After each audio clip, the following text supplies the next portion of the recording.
नमस्कार। अभी अभी एक बड़ी खबर आ रही है अफगानिस्तान की राजधानी काबुल से। अचानक वहां कई धमाके हुए हैं। पूरी दुनिया में हलचल है। आखिर इन रहस्यमयी धमाकों के पीछे है कौन? चलिए पता लगाते हैं। हुआ ये कि काबुल में एक के बाद एक कई जोरदार धमाके हुए। वहां के लोग बता रहे हैं कि ऐसा लगा जैसे आसमान से लड़ाकू विमानों ने बम बरसाए हों। अब असल में हुआ क्या, कितना नुकसान हुआ, इस पर अभी तक कोई साफ जानकारी नहीं आई है। तो सबसे बड़ा सवाल यही उठता है कि इस हमले के पीछे आखिर है कौन?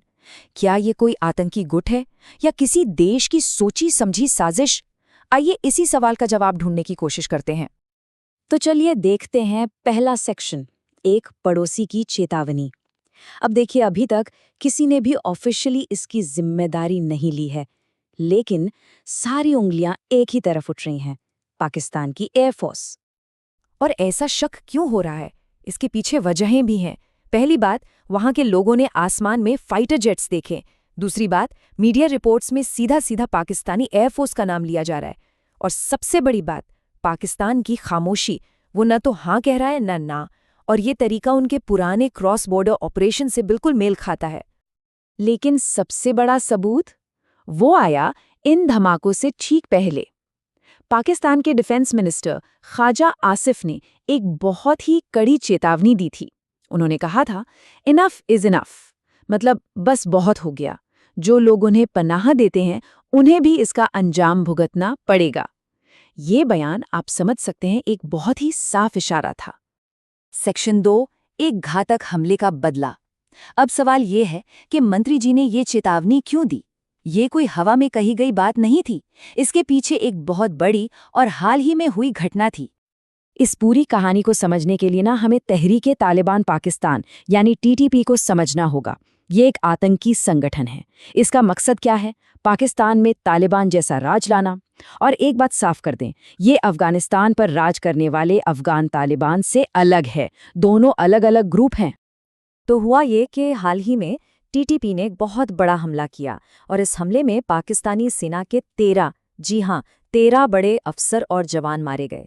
ये पाकिस्तानी फौज के लिए एक बहुत बहुत बड़ा झटका था। और ये कोई छोटे मोटे नुकसान की बात नहीं थी।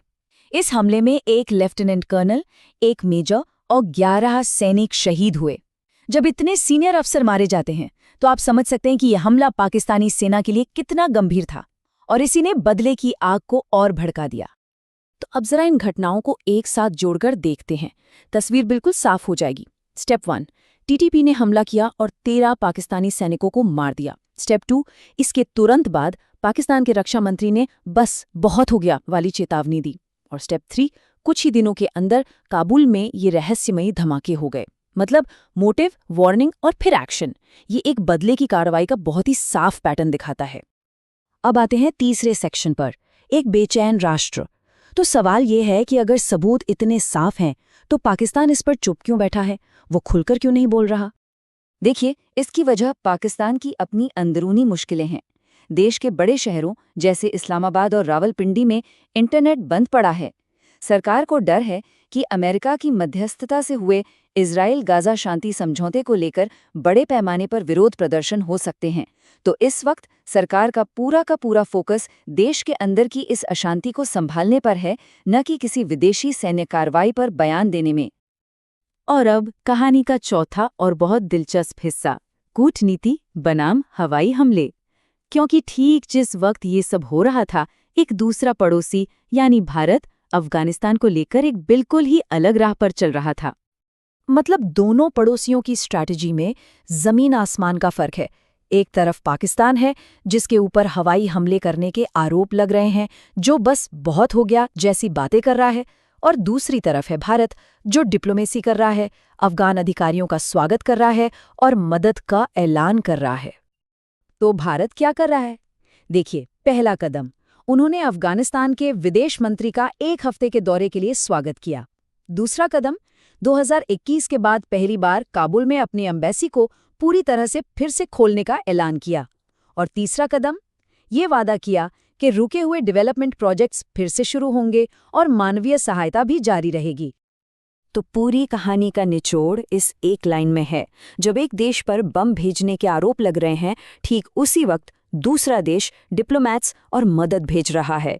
ये इस पूरे रीजन की जियोपॉलिटिक्स में दो बिल्कुल अलग-अलग रास्ते दिखा रहा है। तो आखिर में सवाल यही बचता है कि एक तरफ से आते बम और दूसरी तरफ से आती डिप्लोमेसी के बीच अफगानिस्तान में आखिर में दबदबा किसका होगा, किसका प्रभाव ज्यादा होगा? और यकीन मानिए, इसी सवाल का जवाब इस पूरे इलाके का भविष्य तय करेगा।